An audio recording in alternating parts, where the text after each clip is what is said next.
Ceramics is so much fun to work with, and I'm starting to learn more about glazing these days. And the one thing that I would love to tell you about glazing is that the glaze that you choose changes with the clay that you use. So I have two different types of clay here, and I have been working on two different types of clays. One is brown and the other one is white stoneware. And every time I use the same glaze for two different clays, the outcome is always different. I didn't know until I started working on the glazing that it would be so difficult, not knowing what the outcome would be. This is only my third try with the glazing, and I kinda did some interesting strokes on all my donuts and cats. I cannot wait to show you guys how these are going to come out of the kiln after the glaze firing. Let's just wait and hope that they come out great.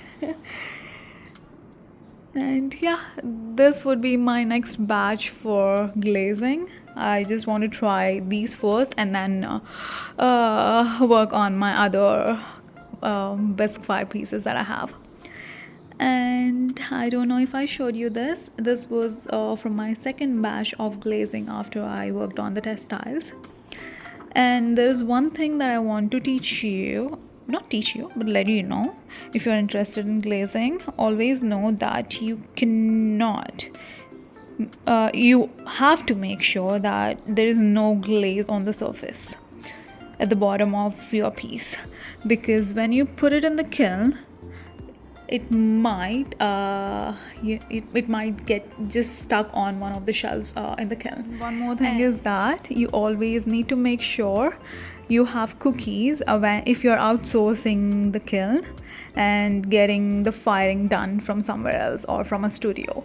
So what I do is I have my own cookies. Cookies are nothing but a clay piece. It's more like a plate, flat plate, where you put all your glazing pieces, something like this.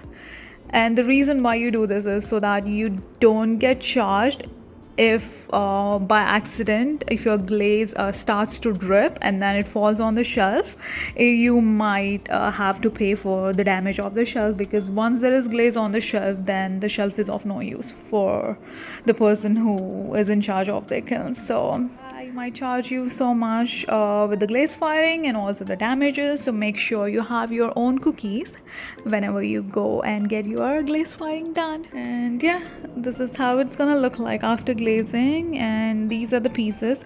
So you might ask me, like, how did I have this piece without glaze? So what I do is I always glaze the entire piece, and then this is what I do.